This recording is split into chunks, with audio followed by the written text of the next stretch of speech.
그리스도인들을 위해서 좋은 책을 쓰는 분들이 많습니다. 그 중에 필립 얀 씨도 있는데요. 필립 얀 씨는 특별히 그리스도인들이 당하는 고통의 문제를 많이 다뤘습니다. 하나님, 내가 당신께 실망했습니다 라는 책도 그런 류의 책입니다. 이 책을 보면 사람들이 대놓고 질문하지는 않지만 하나님에 대해서 가지는 세 가지 질문을 다룹니다. 그 중에 하나입니다. 하나님은 공평하신가? 하나님은 선하시고 의로우시다. 그렇다면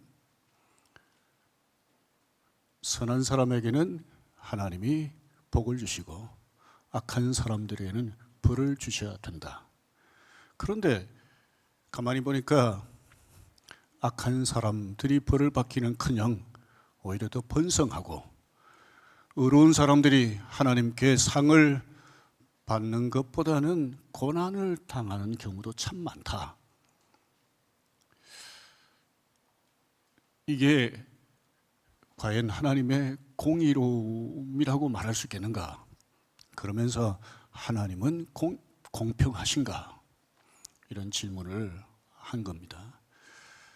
하나님의 공정, 하나님의 공의에 대해서 성경에도 보면 하나님께 질문하는 사람들이 있습니다. 예레미야 선지자도 그 중에 한 명인데요. 예레미야 12장 1절을 세 번역으로 읽어보겠습니다. 주님, 제가 주님과 변론할 때마다 언제나 주님이 옳으셨습니다. 그러므로 주님께 공정성 문제 한 가지를 여쭙겠습니다. 어찌하여 악인들이 형통하며 배신자들이 모두 잘되기만 합니까? 하나님 정말 공의로우십니까? 그렇다면 그 공의를 보여주세요. 이런 질문입니다. 이스라엘의 두 번째 왕 다윗은 당시에 악인들이 번성을 하는데 마치 푸른 나무 같다고 했습니다. 악인은 푸른 나무 같아야 되는 게 아니고 어떻게 되겠습니까? 바짝 마른 나무 같아야 되지 않겠어요? 하나님의 공의로우심에 대해서 질문하는 것이죠. 오늘 우리가 읽은 시편 73편을 기록한 아삽은 이렇게 말했습니다. 2절입니다. 보십시다. 나는 그의 실족할 뻔하였고 내 걸음이 미끄러질 뻔하였으니. 왜 이렇게 됐을까요? 선하신 하나님이 절대 주권을 가지고 세상을 통치하신다, 이렇게 믿고 있는데 자기가 보기에 악한 사람들이 별일 없는 것처럼 그렇게 살아가고 더 나아가서 번성하고 잘되고, 반면에 악인들은 고통을 하나님을 의지하는 사람들은 고통을 당하기 때문입니다. 아삽은 자신이 본 악인의 고통을 이렇게 묘사했습니다. 우리가 읽지는 않았지만 73편 내용을 좀 같이 한번 보십시다. 먼저 4절 5절입니다. 여러분, 죽을 때도 고통이 없고 그 힘이 강건하고 사람들이 당하는 고난이 그들에게는 없고 사람들이 당하는 재앙도 그들에게는 없나니. 악한 짓을 하는데도 하는 일이 다 잘 됩니다. 아프지도 않아요. 잘. 돈도 잘 벌어요. 죽을 때는 별 고통 없이 죽고. 6절을 보면 이렇게 표현했습니다. 그러므로 교만이 저희 목걸이요 강포가 저희의 입는 옷이다. 악한 사람들이 왜 이렇게 잔뜩 교만해졌을까? 악한 짓을 해도 별 일이 없거든요. 하나님이 어떻게 당장 이렇게 손을 안 대시니까 자기 마음대로 그렇게 다른 약한 사람들에게 폭력을 행하는 겁니다. 8절 9절을 보십시오. 더 꼴보기 싫은 모습이 등장합니다. 여기 말과 관련된 표현들이 반복해서 나오는데 한번 보십시오. 저희는 능욕하며 악하게 압제하여 말하며 거만히 말하며 저희 입은 하늘에 두고 저희 혀는 땅에 두루 타니도다. 자기 하고 싶은 대로 다 말하는 거예요. 특별히 여기 보면 입을 하늘에 두었다라고 했는데 이 말은 하늘에 대항해서 말했다. 다르게 표현하면 하나님에게 대항해서 말했다는 거죠. 말하자면 뭐 하나님이 있기는 뭐가 있어. 하나님이 있다면 내가 이렇게 말하고 이런 짓을 하는데도 내가 이렇게 아무렇지도 않을 수 있어. 뭐 이런 식으로 이제 말하는 것이라고 볼 수 있죠. 악한 짓을 해도 모든 게 잘 되니까 악한 말을 계속 하는 겁니다. 11절도 세 번역으로 보겠습니다. 여기 덩달아 말한다는 표현이 있는데 10절은 어떤 내용이 나오는가 하면 악한 사람들이 이렇게 하나님에 대해서 함부로 말하고 사람들에 대해서 함부로 말하는데 하나님의 백성들도 그 사람들에게 영향을 받아가지고 덩달아 이렇게 말을 한다는 거예요. 어떻게 말하느냐 하면 하나님인들 어떻게 알 수 있으랴? 가장 높으신 분이라고 무엇이든 다 알 수 있으랴. 그러니까 악한 사람들의 말과 행위가 하나님의 백성들에게까지 부정적으로 나쁘게 영향을 미친다는 거죠. 실제로 악한 사람들은 그냥 가만히 있지 않잖아요. 계속 악하게 영향을 미치려고 그러니까 영향을 받는 사람들이 하나님의 백성들 가운데도 있다는 거죠. 하나님의 백성들이 내가 무슨 짓을 해도 하나님이 다 알 수가 없다. 내가 은밀하게 말하고 은밀하게 이런 일을 하면 하나님은 모를 거다. 뭐 이런 식으로 말을 한 겁니다. 12절은 악인의 형통에 대한 요약이라고 할 수 있습니다. 볼지어다 이들은 악인들이라도 항상 평안하고 재물은 더욱 불어나도다.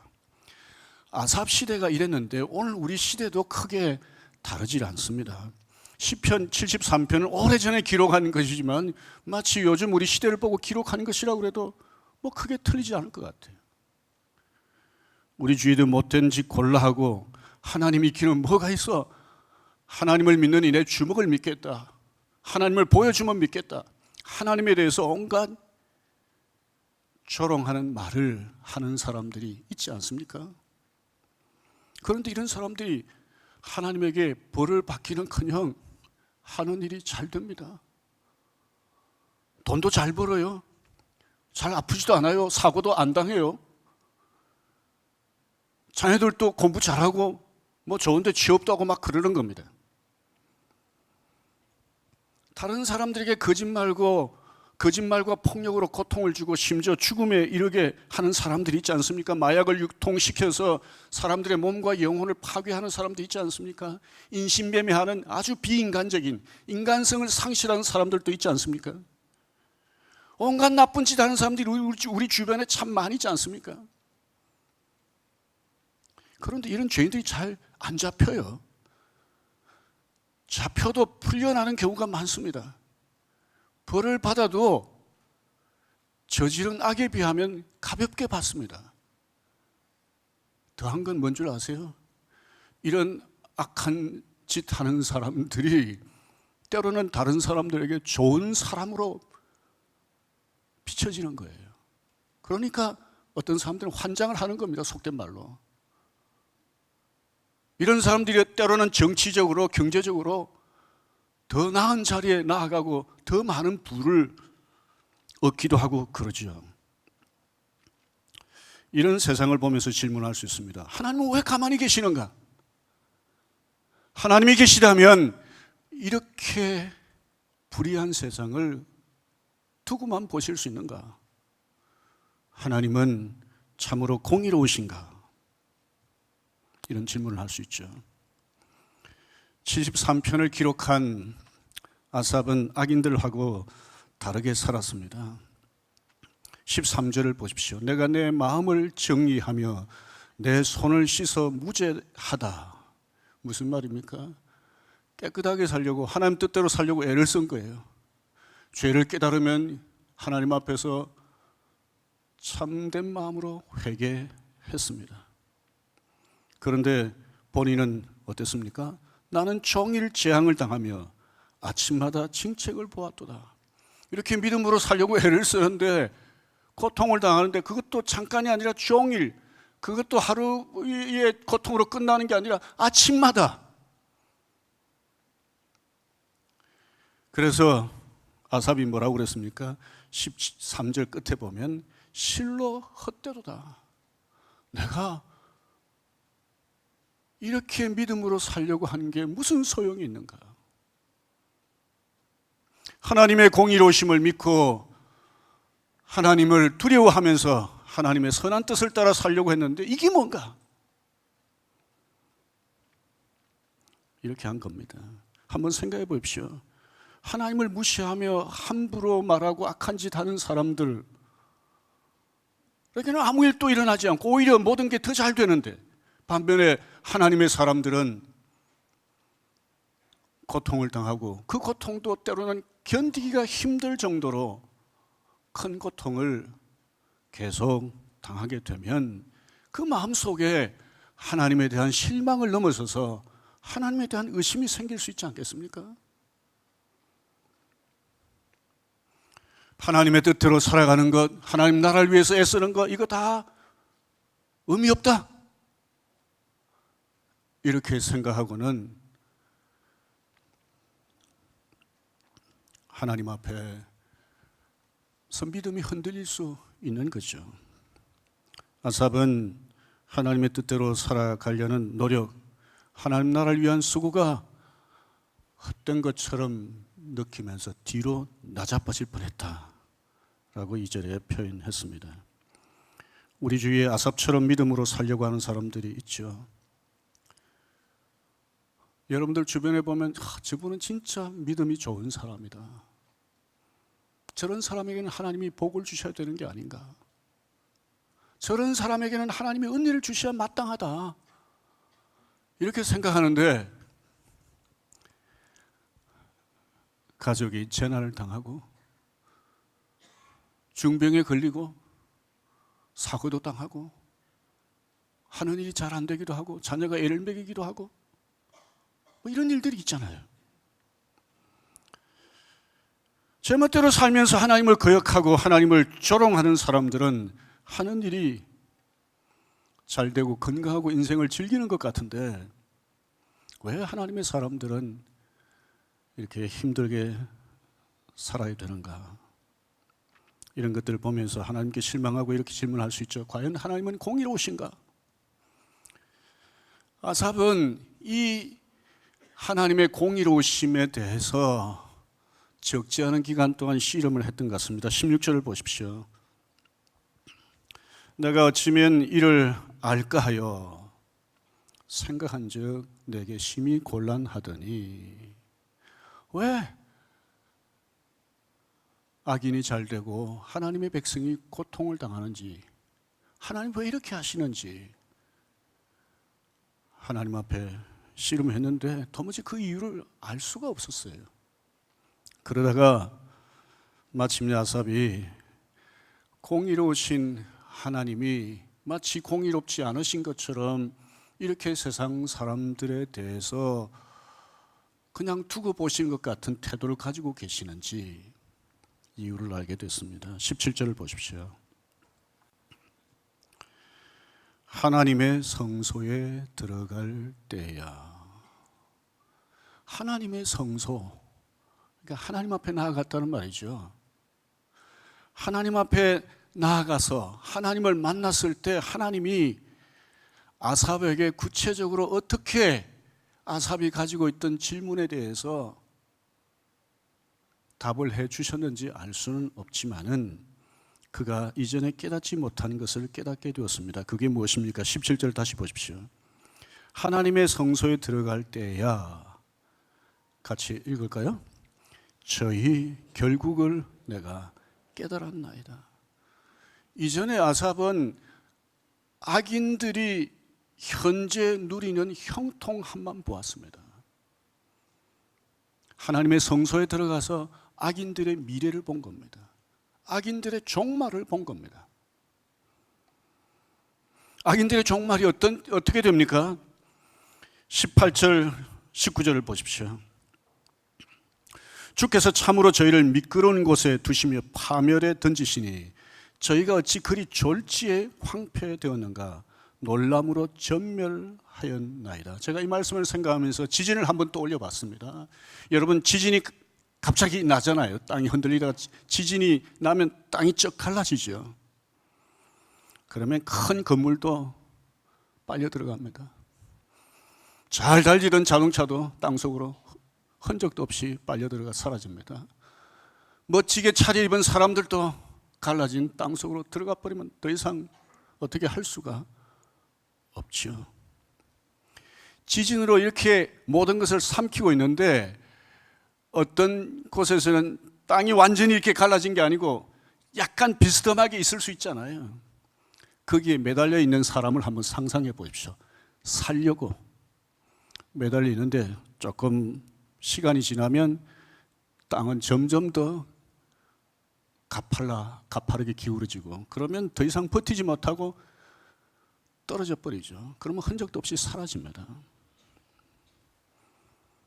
악인들의 종말이 이렇다는 겁니다. 오늘 18절 19절의 말씀은 비유하자면 이런 겁니다.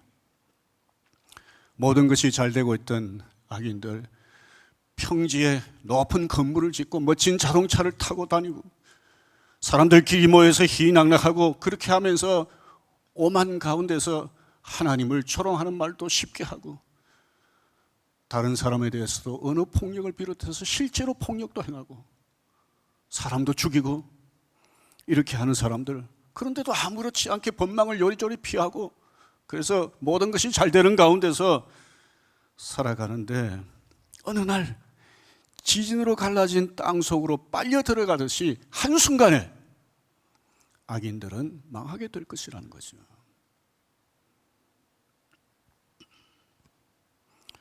아삽은 성소에 나아가 하나님을 만나기 전에는 아까도 말씀드렸지만 악인들이 번성하고 있는 현재만 보았습니다.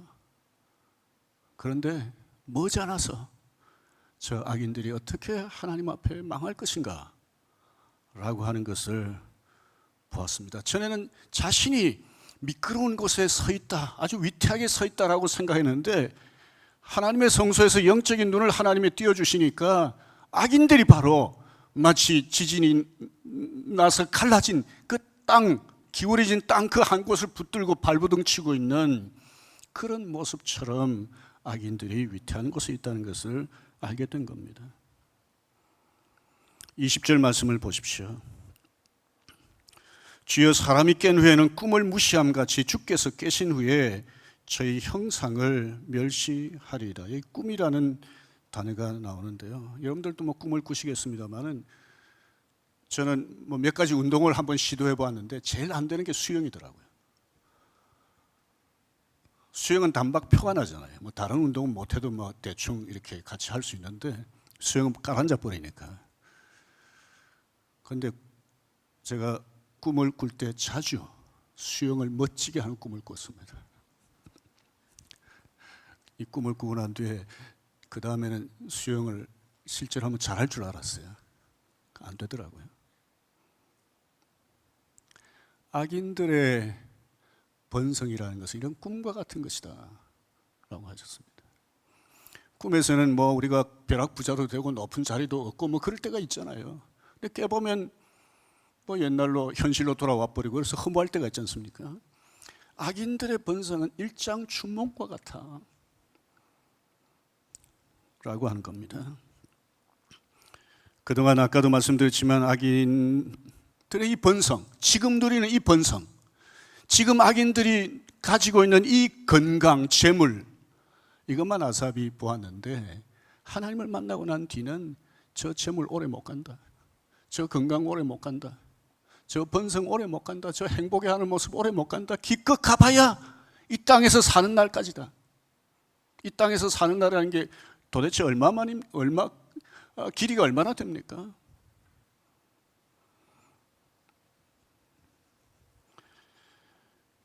아삽은 하나님의 성소에서 하나님의 눈으로 보는 법을 배웠습니다.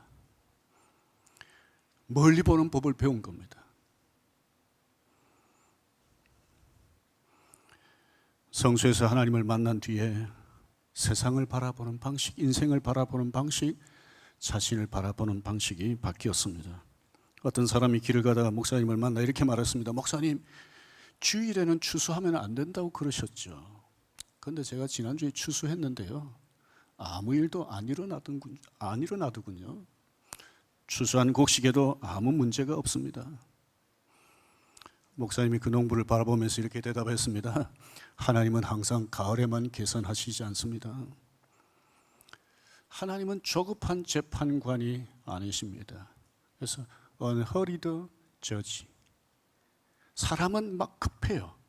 그래서 하나님이 공의로우신가라고 하는 이 질문을 할 때도 그런 거죠. 급합니다. 저 악한 사람, 저 사람 당장 어떻게 해야 된다.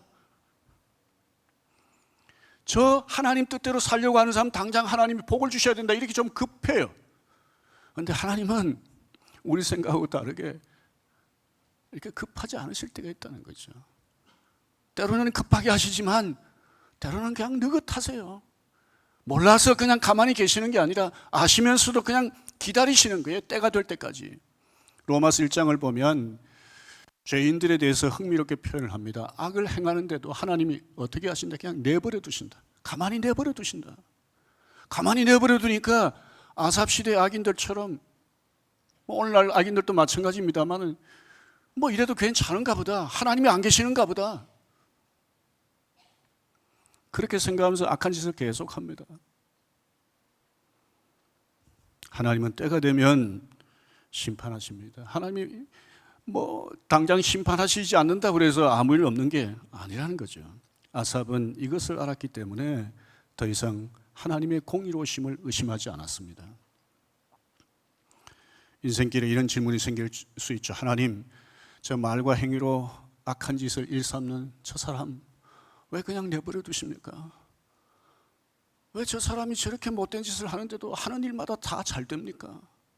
그런데 하나님, 저 사람은 하나님 뜻대로 살려고 애를 쓰지 않아요. 그런데 왜 저 가정에 저런 어려운 일이 생기나요?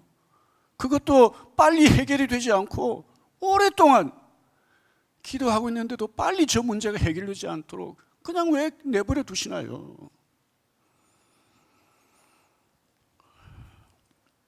이런 질문이 생기면 아삽처럼 우리는 하나님의 성소에 나아가는 것이 필요합니다. 아삽의 소위 말해서 삶에 있어서 터닝 포인트라고 하면 하나님의 성소에서 하나님을 만났을 때 아닙니까? 하나님을 만나면서 관점이 바뀐 겁니다. 상황은, 환경은 변하지 않았지만 관점이 바뀐 겁니다. 그래서 우리도 이해할 수 없는 하나님, 이 하나님에 대해서 좀 의심이 생길 때마다, 질문이 생길 때마다 하나님의 성소에 나아가는 것이 필요합니다. 그런데 아시는 것처럼 아삽이 나아갔던 그 성소는 구약시대에만 있었잖아요. 예수님이 십자가에서 죽으심으로 그런 성소는 이 땅에 더 이상 없습니다. 아삽이 하나님의 성소에 들어갔다는 말은 하나님을 만났다는 것 아니겠습니까? 오늘 우리가 하나님의 성소에 나아간다는 말은 예수 그리스도의 십자가 앞으로 나아간다는 것이고 예수 그리스도의 십자가를 통해서 하나님 앞에 나아간다는 것입니다. 예수님의 십자가는 이 세상이 어떤 세상인지 그리고 하나님이 어떤 분인지를 잘 보여줍니다. 불의한 이 세상, 하지만 하나님은 공의로우시고 사랑이 넘치는 분이라는 걸 십자가가 보여줍니다. 이 세상이 불의하고 공의롭지 못한 것 같다는 생각이 들 때마다 우리는 예수 그리스도의 십자가를 바라보아야 됩니다. 그 십자가를 통해서 하나님 아버지 앞으로 나아가야 합니다. 예수 그리스도의 십자가는 단지 예수님의 죽으심만 보여주는 것이 아니라 부활을 보여주지 않습니까? 여기에 답이 있습니다. 하나님께 답이 있습니다. 그래서 하나님의 하시는 일에 대해서 이해가 안 되고 하나님의 공의로우심에 의심이 생길 때마다 하나님 앞에 나아가면 하나님께서 아삽에게 답을 주셨던 것처럼 저와 여러분들에게도 답을 주실 것입니다. 아삽은 하나님을 만난 뒤에 하나님이 악인들을 어떻게 하실 것인지 알게 된 뒤에, 악인들의 종말을 알게 된 뒤에 이렇게 고백했습니다. 25절입니다. 같이 읽겠습니다. 하늘에서는 주 외에 누가 내게 있으리요? 땅에서는 주밖에 내가 사모하리 없나이다. 하나님만이 내가 의지할 뿐이다. 하나님만이 내가 사모할 뿐이다 라고 고백했습니다. 시편 73편은 아삽의 간증이라고 할 수 있습니다. 그런데 이 간증을 이렇게 마무리했습니다. 27절을 보십시오. 무릇 주를 멀리하는 자는 망할 것이다. 엄녀같이 주를 떠난 자를 주께서 다 멸하셨나이다. 28절입니다. 같이 읽겠습니다. 하나님께 가까이 함이 내게 복이라. 내가 주 여호와를 나의 피난처로 삼아 주의 모든 행사를 전파하리이다. 아삽의 간증이 저와 여러분들의 간증이 되길 바랍니다. 주 여호와께 가까이 하는 것이 내게 복이다. 오늘도 여전히 아삽 시대처럼 불의한 사람들이 잘 될 수 있습니다. 악인들이 번성할 수 있습니다. 건강하고 돈도 잘 벌고 자식들도 잘 되고 그럴 수 있습니다. 하나님 뜻대로 살아가려고 하는 사람들이 고난당할 수 있습니다. 하나님이 공의롭지 못해서 이런 일들이 허용되는 것이 아닙니다. 하나님의 공의로우심을 믿고 우리가 이런 불의한 세상에서 믿음으로 살기로 결단하고 아삽처럼 하나님 앞에 더 가까이 나아가기 위해서 애를 쓰십시다. 그렇게 하면 아삽이 경험한 것처럼 저와 여러분들도 하나님의 공의를 경험하게 될 것입니다.